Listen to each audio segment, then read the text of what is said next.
Hi friends, welcome to my channel. நம்ம சேனலில் இன்றைக்கி கேரட் வச்சு ஒரு அல்வா ரெசிபி தாங்க எப்படி செய்கிறதுன்னு பார்க்க போகிறோம். குழந்தைங்கள்லேருந்து பெரியவங்க வரைக்கும் எல்லாருக்குமே ரொம்பவே ஒரு ஹெல்த்தியான ஸ்வீட் செய்து கொடுக்கணும்னு நினச்சிங்கன்னா கண்டிப்பாக இதை செய்து கொடுங்க. எல்லாருக்குமே ரொம்பவே பிடிக்கும்.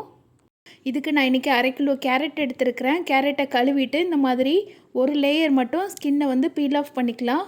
பீல் ஆஃப் பண்ணிவிட்டு இதை நல்லா பொடிசான துருவி வச்சு நல்லா துருவி எடுத்துக்கோங்க. அதாவது தேங்காய் துருவுற துருவி வந்து நல்லா பொடிசாக இருக்கிற மாதிரி பார்த்து துருவி எடுத்துக்கோங்க. நீங்கள் எந்த அளவுக்கு நல்லா பொடிசாக துருவுறீங்களோ அல்வா வந்து அந்த அளவுக்கு நல்லா நைஸாக வரும். அதனால் முடிஞ்ச வரைக்கும் நல்லா பொடிசான சன்னி வச்சு அதில் துருவி எடுத்துக்கோங்க. இதெல்லாத்தையும் இப்போ நெய்யில் லைட்டாக வதக்கி எடுத்துடலாம். இதுக்கு 1 ஸ்பூன் அளவு நெய் சேர்த்துக்கிறேன். இதில் நம்ம துருவி வச்சுருக்கிற கேரட் எல்லாத்தையும் சேர்த்துடலாம். சேர்த்துட்டு நல்லா வாசம் வரணும், அந்த அளவுக்கு வதக்கிக்கோங்க. அதே நேரம் கேரட்டோட கலரும் லைட்டாக சேஞ்ச் ஆகி வரும். நீங்கள் கேரட்டை எந்த அளவுக்கு நல்லா நெய்யில் போட்டு வதக்குறீங்களோ அந்த அளவுக்கு நல்லா டேஸ்ட்டாக இருக்குங்க. நம்ம வதக்குறதுலையே பாதி கேரட் வந்து நல்லா வெந்து வந்துடணும். இது ஒரு 3 நிமிஷமாவது குறைஞ்சது நல்லா வதக்கிடுங்க. கேரட் வதக்க வதக்க அதோட கலர் வந்து லைட்டாக சேஞ்ச் ஆகி வரணும். ஒரு மாதிரி எல்லோ கலரில் இருந்து கொஞ்சம் டார்க் கலரில் வர்ற மாதிரி இருக்கணும். அந்த அளவுக்கு நல்லா வதக்கிக்கோங்க. இப்போ கலர் லைட்டாக நல்லா சேஞ்ச் ஆகி வந்துருச்சு. இப்போ இது கூட 200 ml பால் சேர்த்துக்கலாம். பால் வந்து காய்ச்சாத பால்னாலும் சரி, காய்ச்சின பால்னாலும் சரி 200 ml சேர்த்துக்கோங்க. அதாவது ஒரு 1.5 டம்ளர் அளவு பால் சேர்த்துக்கிட்டிங்கன்னா கரெக்டாக இருக்கும். நம்ம சேர்க்குற பாலிலேயே கேரட் வந்து நல்லா வெந்து வரணும். எக்ஸ்ட்ராவாக தண்ணி எதுவும் ஊற்ற தேவையில்லைங்க. தண்ணி ஊற்றுனிங்கன்னா ரொம்ப தண்ணியாக போயிடும். வேகிறதுக்கு ரொம்ப டைம் ஆகும். அதே நேரம் டேஸ்ட்டும் மாறிடும்.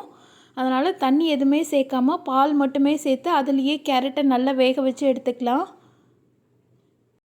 இடையில மிக்ஸ் பண்ணி விடுங்க. அப்போ தான் ஒரே ஈவனாக நல்லா வெந்து வரும்.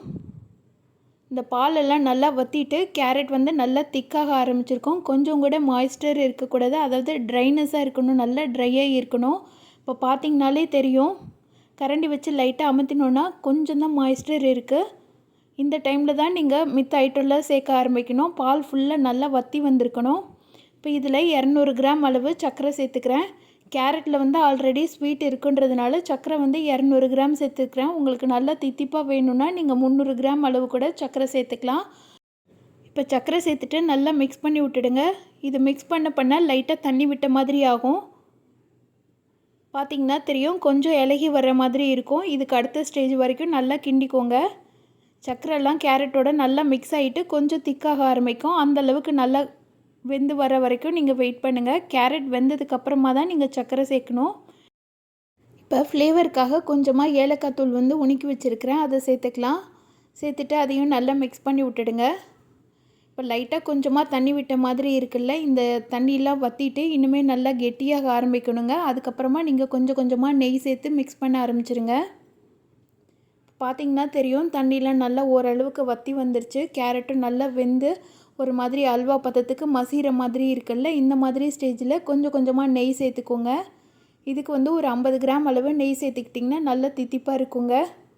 நெய் எந்த அளவுக்கு சேர்க்குறீங்களோ அந்த அளவுக்கு அல்வா வந்து நல்லா டேஸ்ட்டாக இருக்கும்.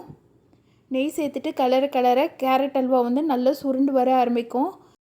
இந்த கேரட் அல்வா வந்து கோதுமை அல்வா மாதிரி ரொம்ப வலுவலுன்னுலாம் இருக்காதுங்க. கொஞ்சம் திரியாக தான் இருக்கும். அதுதான் இதோட ஸ்ட்ரக்சரே. இப்போ கொஞ்சமாக முந்திரி பருப்பு எடுத்து அதை நெய்யில் வறுத்துக்கலாம். நான் இன்றைக்கி வெறும் முந்திரி பருப்பு மட்டும் சேர்த்துருக்குறேன். நீங்கள் வேணும்னா என்னென்ன நட்ஸ் இருக்கோ அது எல்லாத்தையும் சேர்த்துக்கலாம். ரொம்பவே நல்லாயிருக்கும். முந்திரி பருப்பு வறுபட்டோன்னே நம்ம அல்வா கூட சேர்த்துடலாம். பாருங்கள், இப்போ லைட்டாக நெய்யெல்லாம் பிரிஞ்சு வர ஆரம்பிச்சிருக்குல்ல, இதுதான் கரெக்டான பதம். இந்த மாதிரி வந்துருச்சுன்னா அல்வா வந்து ரெடி ஆயிடுச்சுன்னு அர்த்தம். இப்போ நம்ம வறுத்து வச்சுருக்கிற முந்திரி பருப்பையும் சேர்த்துட்டு மிக்ஸ் பண்ணி விட்டோன்னா சூப்பரான கேரட் அல்வா ரெடி ஆயிடுச்சுங்க. இந்த கேரட் அல்வாவை நான் சொன்ன மெத்தடில் நீங்களும் உங்கள் வீட்டில் செய்து பாருங்கள். செய்து பார்த்துட்டு எப்படி இருந்துச்சுன்னு சொல்லிவிட்டு எனக்கு கமெண்ட் பண்ணுங்கள். இந்த வீடியோ பிடிச்சிருந்ததுன்னா இந்த வீடியோக்கு லைக் பண்ணி சேனலை சப்ஸ்கிரைப் பண்ணிவிடுங்க. Thank you friends.